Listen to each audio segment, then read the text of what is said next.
बिस्मिल्लाहिर्रहमानिर्रहीम। अस्सलाम वालेकुम दोस्तों, जाने रमज़ान सीज़न 1 की 6वीं वीडियो में आप सबको खुशामदीद। दोस्तों, रमज़ान में क़याम करने की बहुत ज़्यादा फजीलत है और रमज़ान में क़याम करने की सूरत हमारे पास नमाज तरावी की शक्ल में आती है। लिहाजा आज की वीडियो में हम जानेंगे कि नमाज तरावी की क्या अहमियत है, लफ्ज़ तरावी कहाँ से निकला और इसका मतलब क्या है, शरीयत के लिहाज से नमाज तरावी की कुल कितनी रकत है, नमाज तरावी में कुरान मजीद की कितनी तिलावत करनी चाहिए और सबसे अहम सवाल, क्या औरत औरतों की नमाज तरावी की जमात करवा सकती है या नहीं, ये सब कुछ जानेंगे आज की वीडियो में। तो चलिए वीडियो शुरू करते हैं। दोस्तों, तराविया की जमा है जिसका मायनी एक दफ़ा आराम करना, जबकि तरावी के मायनी मुतअद्दिद बार आराम करना है, यानी बार बार आराम करना। नमाज तरावी की तादाद 20 है, इसीलिए हर 4 रकत के बाद कुछ देर ठहर कर और सुकून करने के बाद नमाज का शुरू करना मुस्तहब है। सहाबा इकराम रज़ियल्लाहु ताला अन्हो ऐसा किया करते थे, इसी वजह से इस नमाज का नाम तरावीह रखा गया। नमाज तरावी का पढ़ना मर्द और औरत सब के लिए सुन्नत मुअक्कदा है और इसका छोड़ना जायज़ नहीं। क़याम रमज़ान की बड़ी फजीलत है। हज़रत अबू हुरैरा रज़ियल्लाहु ताला अन्हो से रवायत है कि हुज़ूर नबी करीम सल्लल्लाहु अलैहि वसल्लम लोगों को रमज़ान की रातों में नमाज पढ़ने की तरकीब दिया करते थे। आप सल्लल्लाहु अलैहि वसल्लम फरमाया करते, जिसने रमज़ानुल मुबारक में हसूल सवाब की नियत और बहालत ईमान के साथ क़याम किया तो इसके साब का गुनाह बख्श दिए जाते हैं।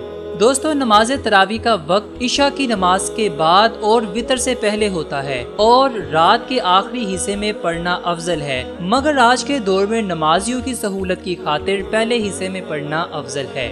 उम्मुल मोमिनीन हज़रत आयशा सिद्दीक़ा रज़ियल्लाहु ताला अन्हा से मरवी है कि एक रात हुज़ूर नबी करीम सल्लल्लाहु अलैहि वसल्लम ने मस्जिद में नफल नमाज पढ़ी तो लोगों ने भी आपके साथ नमाज पढ़ी। फिर आप सल्लल्लाहु अलैहि वसल्लम ने अगली रात नमाज पढ़ी तो और ज्यादा लोग जमा हो गए। फिर तीसरी और चौथी रात भी इकट्ठे हुए, लेकिन नबी करीम सल्लल्लाहु अलैहि वसल्लम इनकी तरफ तशरीफ ना लाए। जब सुबह हुई तो फरमाया, मैंने देखा जो तुमने किया और मुझे तुम्हारे पास नमाज पढ़ने के लिए आने से सिर्फ इस अंदेशे ने रोका कि ये तुम पर फर्ज कर दी जाएंगी। ये वाकया रमज़ानुल मुबारक का है। दोस्तों, माह रमज़ानुल मुबारक में तरावी के दौरान पूरे कुरान मजीद का पढ़ना सुन्नत है, बशर्त अगर नमाजियों को इससे उकताहट महसूस ना हो। अफजल यही है कि सलात तरावी के दौरान कुरान मजीद की तिलावत में इनके हालात को मद्देनजर रखा जाए और पढ़ने में इतनी जल्दी ना की जाए जिससे नमाज में खलल वाक़या हो। और सबसे अहम सवाल, क्या औरत ख़वातीन को बाजमात नमाज तरावी पढ़ा सकती है या नहीं? इसके बारे में लिखा गया कि अकेली औरतों का जमात से नमाज पढ़ना मकरूह है। अगर इन्होंने ऐसा किया तो इनकी इमाम सफ के दरमियान में खड़ी होगी। हदीस मुबारका से साबित होता है कि उम्मुल मोमिनीन सैयदना आयशा सिद्दीक़ा रज़ियल्लाहु ताला अन्हा और दीगर असहाबियात नमाज में इमामत कराती थी।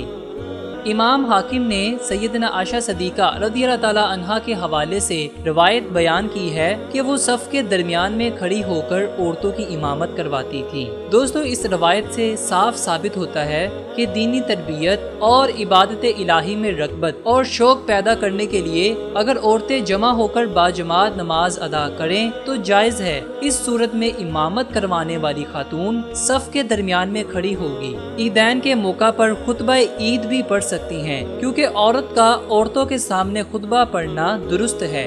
कुछ उलमा इकराम ने लिखा है कि औरत औरतों की और नाबालिग नाबालगों का इमाम हो सकता है। दोस्तों, आज की वीडियो का वक्त खत्म हुआ। आपसे मुलाकात होगी इंशाल्लाह नेक्स्ट वीडियो। इजाज़त दीजिए। अल्लाह हाफिज़ नासिर।